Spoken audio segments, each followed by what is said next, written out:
these babies, and I needed this to. Need to have babies in every time I fill in because it keeps me grounded. Okay, they're so cute.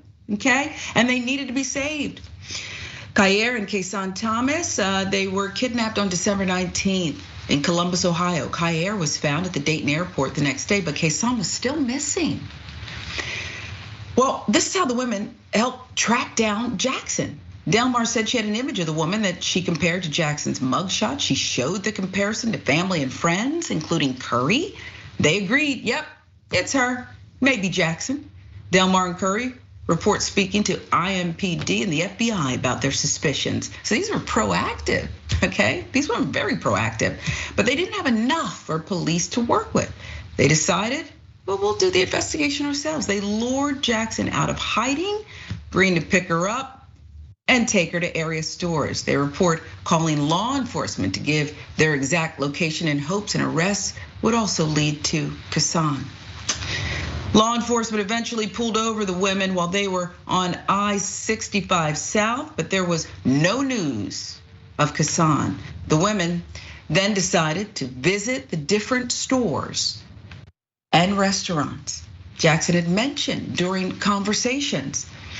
We remembered, she said Papa John's. They said she kept saying Papa John's, and when they arrived at the pizza restaurant, they noticed the stolen car based on the description Columbus police put out. And there it was. I see baby legs, I don't hear baby, Curry said. All I smell is a foul smell. Now instantly at this point, I'm like, no, she's screaming. I'm screaming. She hears me screaming. She runs to go find the police. I'm so glad. Ran into Papa John's and told them, y'all need to call the police. That discovery led. Look at this, it's a happy reunion. There's the cute baby. IMPD sergeant holding Kason in the pizza shop before the boy received medical care. Police commended these women for a job well done. I'll give you the last word, we got about 15 seconds, I'm sorry. I'm long-winded when it comes to cute cuddly babies. Oh yeah, this is really important because a lot of things that abolitionists will say is that community keeps us safe. And this is a perfect example of this. Amen. Being active, involved in the community and looking out for each other and trying to see when something's off and try and take care of people. Man, I appreciate you. I didn't make you feel uncomfortable when I threatened to leap through the screen. I feel like I should apologize. I mean, we're in the No. Sure, okay, because now's the time to say it. If I made you feel uncomfortable, I apologize. It's fine. I love sharing time with you on this show. Again, tell people quickly where they can find you. Yeah, you can find me at Benjamin Crollo on Twitter and then on TYT's Breakdown and Fridays at 4 p.m. on Galaxy Brain on TYT's Twitch channel. Okay, until next time, Ben, thank you so much. I'm Sharon Reed in for Dr. Rashad Ritchie. This is Indisputable. Hope you enjoyed the show. We'll do it again. Thank you.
Hello and welcome to the show, Unbossed. We are so glad that you are here, and we have Action Jackson with us today. How you doing, Jackson? I'm doing well. Everything's going good. I'm here in St. Louis with the family. We just been kicking it. You know what I'm saying? Technology going haywire, but we here because we mean it and we serious. Yes, yes, indeed. So glad you're still with the fam in St. Louis doing definitely. The thing. We have a great show today, despite the technical difficulties. So first up, the GOP House-led George Santos continues to defend his lies. The man is indeed a pathological liar. There's no other way to define him. Then we'll discuss, we got a double WTF neoliberal coming your way. And later in the show, we got an exciting interview that you do not want to miss. Don't forget to subscribe. Tell your friends and your frenemies, subscribe to Unbossed. Do that for us. So I got a confession to make. I mean, I never really, this is breaking news on Unbossed on TYT. I didn't say any of these things when I was running for Congress, but it is my duty to tell you this right now. I was the first Black woman on the moon. Yep. And while running, I didn't necessarily want to reveal that because I didn't want the haters to come out after me. You know how that goes. I didn't want to brag. I didn't want to brag. I didn't want to exaggerate. I didn't want to fabricate. But yeah, first Black woman on the moon. And you say, where to prove? I got the moon rocks to prove it. What proof? Look, because I said it, it must be true. Now there's somebody else that dabbles in falsities, and he got elected. Yeah, let's play this. I'm not a criminal, not here, not abroad, in any jurisdiction in the world have I ever committed any crimes. To get down to the nitty and gritty, I'm not a fraud. I'm not a criminal who defrauded the entire country and made up this fictional character and ran for Congress. I've been around a long time. A lot of people know me. They know who I am. They've done business dealings with me. I'm not going to make excuses for this, but a lot of people overstate in their resumes or twist a little bit or ingratiate themselves. I'm not saying I'm not guilty of that. I'm not going to make excuses, but I am going to make excuses. Now, just imagine if Nina Turner running for office, when I told you I'm the first Black woman on the moon, imagine what would have happened, like right then and there, right during the process of running, what would have happened if I just kind of padded my resume in the way that this man has padded his resume. And what is his retort? I'm not a criminal. No, you're not a criminal. You're just a flat out pathological liar. Is what you are. But yet the man is Congressman-elect. I'm not sure I would have been able to get away with that. Let's put up this headline. Liar Rep-elect George Santos admits fabricating key details of his bio. Because what's a little lie between friends? Why do the voters have to know the truth? That's not a prerequisite for running, that the voters have to know the truth about your resume. So I've decided that, hey, I was the first Black woman on the moon because I could just do that. Long Island Rep-elect George Santos came clean to the Post on Monday, admitting that he lied on the campaign trail about his education and work experience, but insisting that the controversy won't deter him from serving out his 2-year term in Congress. Now let's take a look at what he lied about, shall we? He said he worked for Citigroup and Goldman Sachs. Now I don't even know why this day and age anybody would want to brag about that, but here we are. He would have been better saying he went to the moon, like me. Claimed he received degrees from, 2 colleges, university. Yeah, that's what he claimed. And then third, claimed his grandparents survived the Holocaust. Now that was the lie of lies of lies of lies on top of lies. And just really no shame about the people who do have relatives who survived the Holocaust. For him to play with that, no shame at all. So he said, I am not a criminal, Santos said at one point during his exclusive interview. This controversy will not deter me from having a good legislative success. I will be effective. I will be good. And you know what? Santos is right, ladies and gentlemen, family and friends. He is not a criminal. However, he is a pathological liar. Bolded, underscored, underline it. Say it with me. Santos is a pathological liar. One more time. Santos is a pathological liar. And he did this on purpose. This wasn't by accident. This wasn't a little bit, I kind of forgot my resume. This was a straight up absolutely lie to the people. They'll gobble it up. That's what he did. And he also is correct when he asserts that he's not the only one. There are a lot of people who lie on their way to Congress. A former Congresswoman Tulsi Gabbard, during an interview with Santos, asked him an important question. It was a simple question. Watch this. And now I want to put this past me so I can deliver for the American people. The thing is, Congressman-elect, integrity means, yes, carrying yourself with honor, but it means telling the truth, being a person of integrity. And if I were one of those in New York's 3rd District right now that the election is over, and I'm finding out all of these lies that you've told, not just one little lie or one little embellishment, these are blatant lies.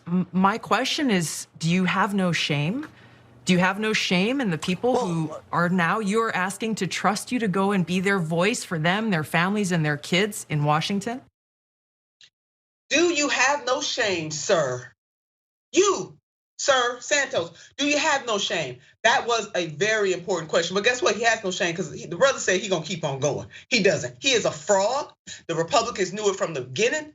Jackson, this was nothing but unfettered power grab. They did not care one iota that this man was a fraud from the beginning. They knew it. They ran him anyway. And the Democrats absolutely did nothing, didn't even put this out in the public while this man was running. Jackson, I went to the moon.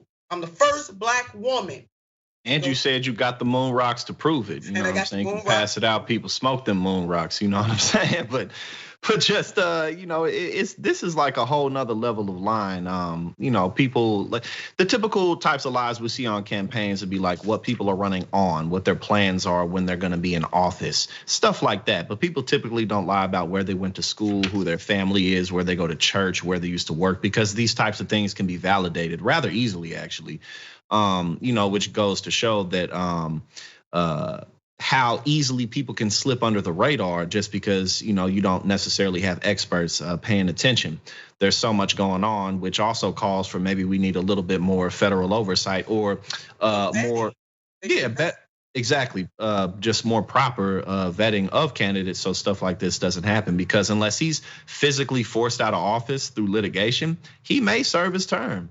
And he, I think this will kind of become he'll be the butt of the joke of this, like, oh yeah, that guy George Santos. But I mean, if he doesn't get kicked out of office, then he'll serve his term. And we know that he absolutely has no shame. Even Tulsi Gabbard and Fox News is roasting him about it. Come on, they are, and he will serve. The GOP is kind of mum on this. And I read some articles where it was very clear, Jackson, that they knew that this man fabricated. No, we don't call that fabrication. Just straight up lied is what this man did. Yeah. Now, my stunt double made a statement about this on Twitter. Let's see what she had to say about it. If every member of Congress that lied to voters to get elected had to resign, there would be a bipartisan mass resignation. Amen to that, stunt double. You got that right. Yes, you did. We will keep an eye on this story. Santos is probably most likely not going anywhere. There needs to be a recall. The people who lose out the most are the voters of that district who he deceived. And the fact that that GOP leadership is mum on it tells us all that we need to know. Just total disrespect for the voters of that district. Santos, woo, baby, you a pathological lie. You put pathological in lie. Okay, when we look up the word pathological in the dictionary, yeah, there gonna be several folks next to you, baby. But you at the top of the list for now. Santos, he a synonym. He the first synonym. Woo, go to Google, you know what I'm saying? No, we cannot. All right, Macy workers are on strike, and this is happening in California. 400 Macy workers have started a 2-day strike in San Francisco, in California, in San Francisco, over low wages, poor working conditions, and the lack of acceptable health care. The things that workers strike about: wages, benefits, and work conditions. Does this sound a little familiar to you? The strike comes during the busiest shopping time of the year. The United Food and Commercial Workers offer of $1 pay raise over the next 3 years was unacceptable. They are calling on shoppers to boycott Macy's. So the union president, John Noon, says that Macy's offer of $1 pay raise over the next 3 years was unacceptable, and they are calling on shoppers to boycott Macy's. Listen, You don't need that extra stuff. And if you do need it, go somewhere else. Let's show some solidarity with the workers of Macy's in San Francisco. They saying, don't go to Macy's. Baby, don't go to Macy's. Now, what the company is offering is completely insufficient to what the workers had to go through for the last 3 years. The wages are inadequate. The healthcare is really bad. And that's coming from John Nunes, the UCFU union president. And here what the workers are striking for: higher wages that reflect the high cost of living in San Francisco. San Francisco, should we note, has one of the highest living rates in the country, cost of living. Improved safety standards, better store and worker security, fair and affordable family health care, appropriate staffing levels. I mean, Jackson, we've heard this sad song over and over and over again.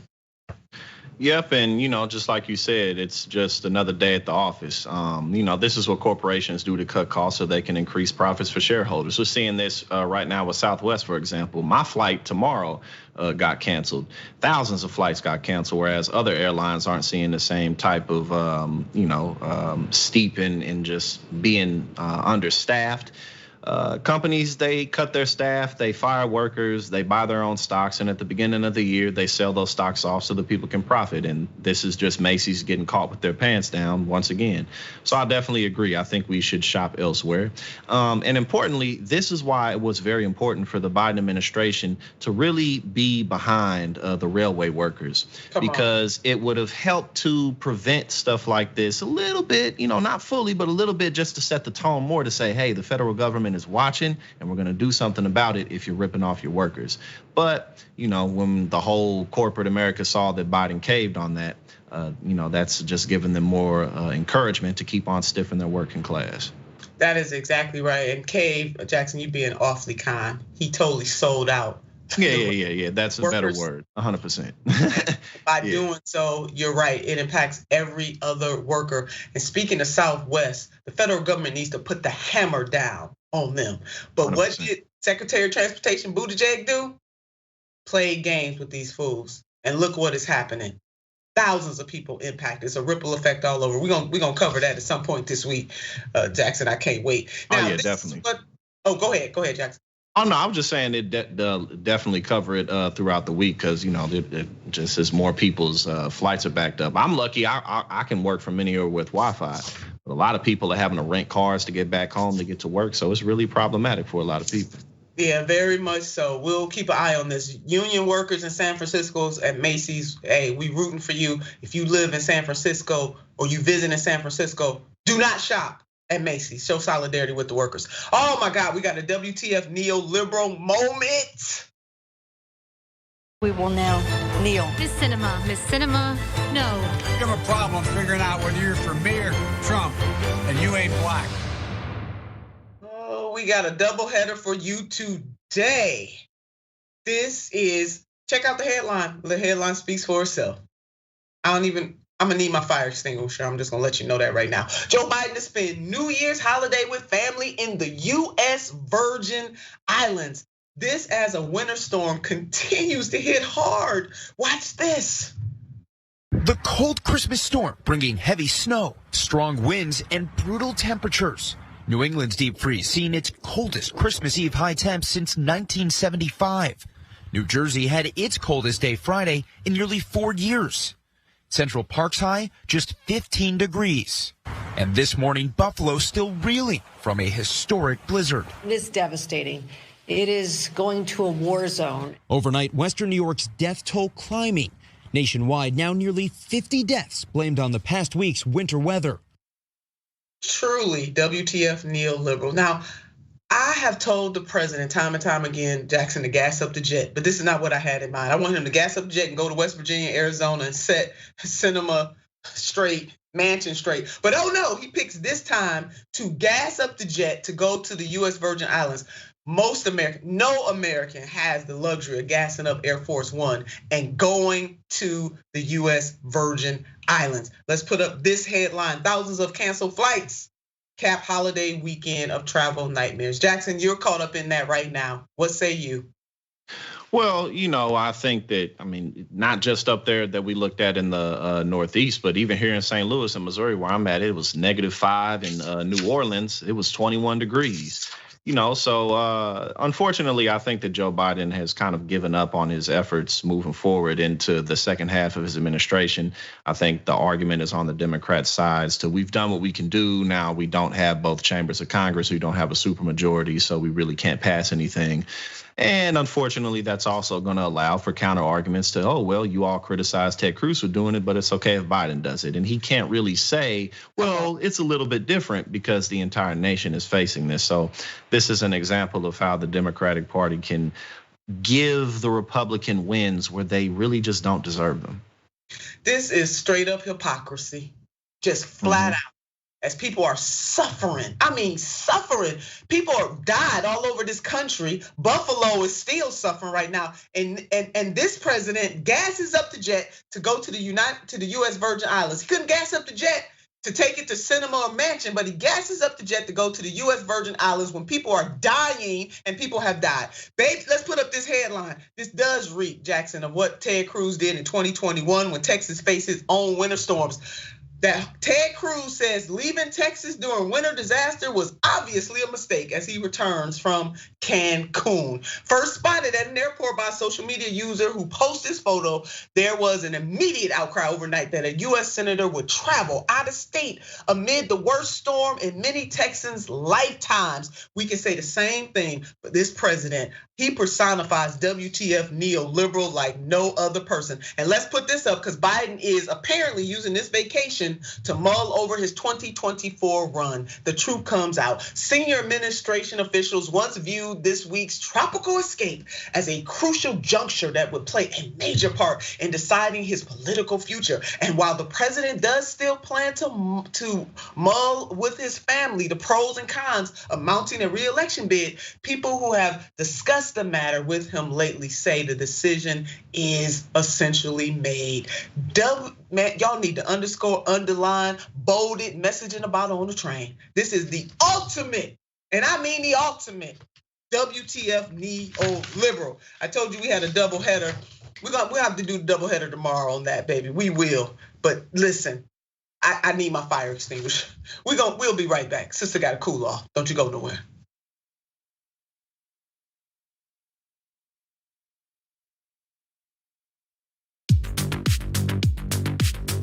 I'm wearing one of our pieces of merchandise. So the funny thing about the Dragon Squad, and that's what our viewers call themselves. That's the name of the group, but every individual chooses their own name. You might have Cincinnati Dragon. You might have Harry Potter Dragon. We have a Grandma Sunshine Dragon is one of those that I remember.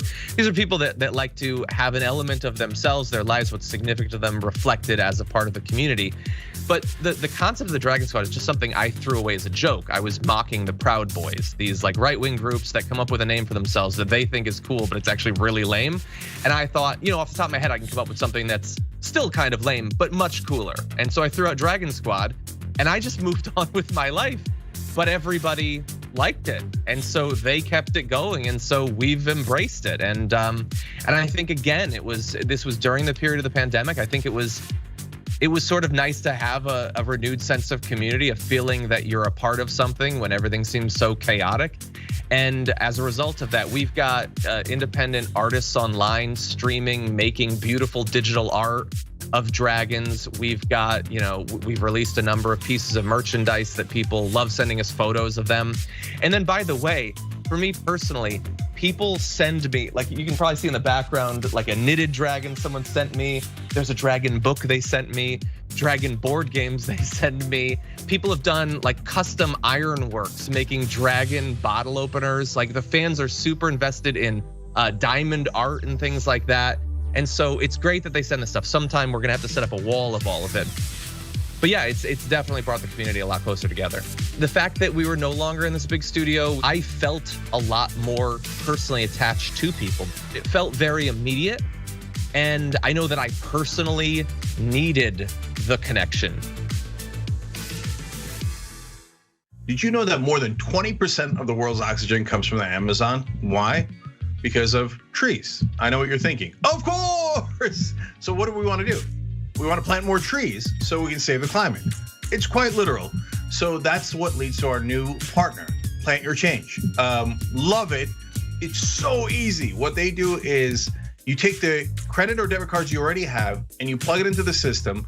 And if you so choose, you get to round up every purchase to the nearest dollar and they plant a tree for you, okay? Now you could also choose if you wanna do it on only certain kinds of purchases or only so often, right? And there's nothing wrong with that. But literally every cent makes a difference here. It's plant your change. And if you wanna know more information, just go to tyt.com/trees. Let's go save the planet together.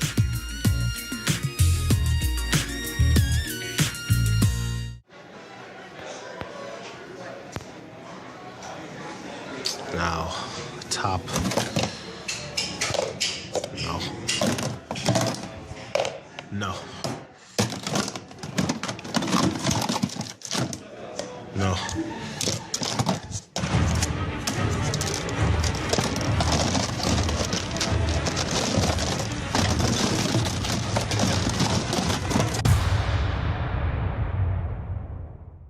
Today, a terrible day for the internet, a terrible day for America. The internet as we know it is not going to exist anymore. A real dark day for information and yet another way that they're bleeding out the democracy. We're now going to have these gatekeepers of information deciding what we can and can't see, and that's what scares me the most. Whether you're conservative or progressive or anywhere in the middle, this is the one thing we should all agree to. Protect the internet, because the establishment is coming for it. Don't let them destroy the internet.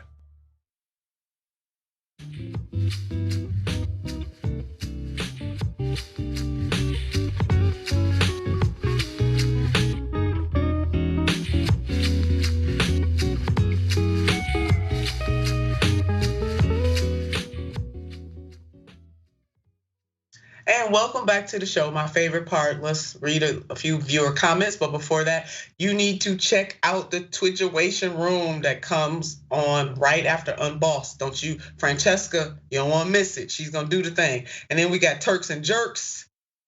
You don't want to miss that either. They're going to, at the end of the year, Turks and Jerks, and they're giving away Shop TYT prizes. 20 random people can participate and win. So go to tyt.com/polls, tyt.com/polls. Do that, won't you?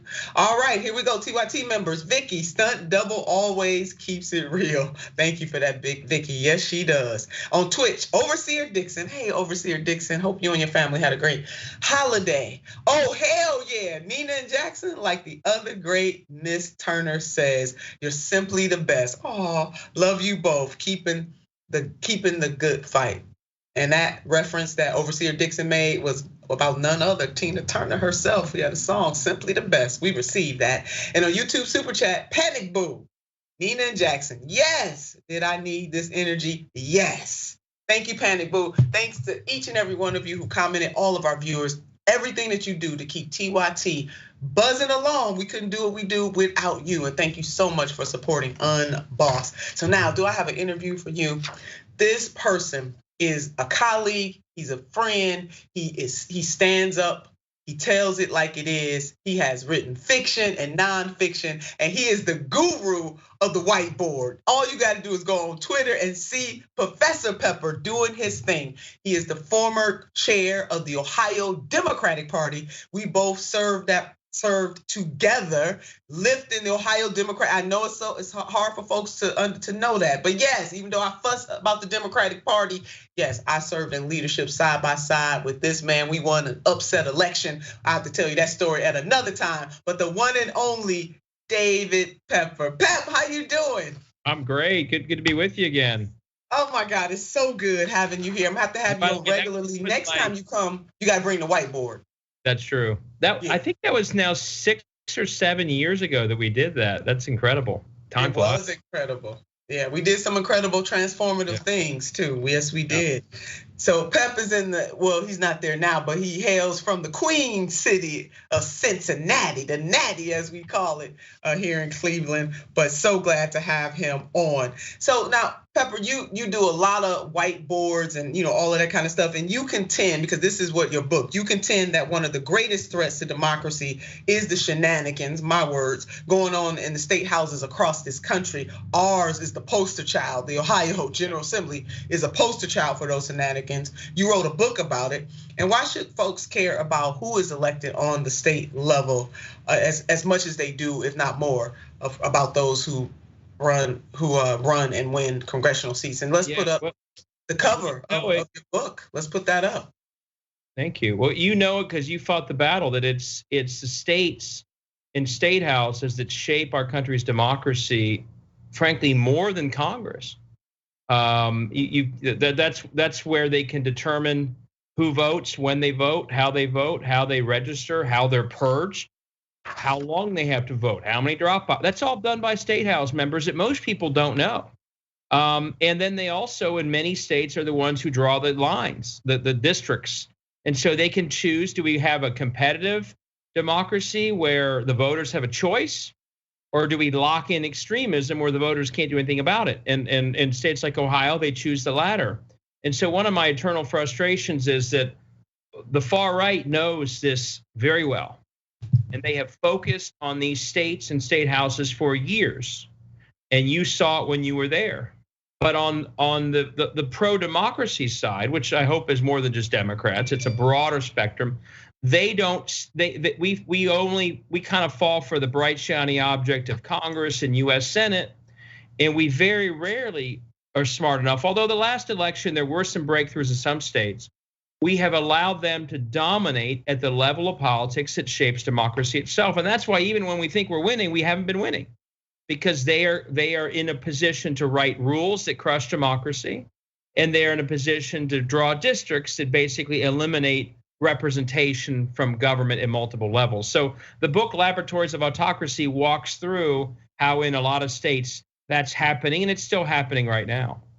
Yeah, it is, and you took the words right out of my mouth. I mean, one of the other questions I had was about that bright, shiny object as known as the Congress, and how most media outlets, especially national, they really gravitate and are so fixated on the federal level. And you remember the first big shellacking, and I'm using President Obama's words, that Democrats got. That wake-up call was in 2010, where over 1,000 seats were lost, from the Congress, the state houses, governor mansions, all over this country. And you would think that we, especially Democrats, but you're right, everybody should care about whether or not we have a robust democracy. But Democrats, as a matter of practical and tactical, would have gotten a clue about that, but they have not. And so we find ourselves with, especially like in our state, Republicans have a supermajority. They had supermajorities when I was there. They have even more of a supermajority right now, and they are able to really turn back the hands of time,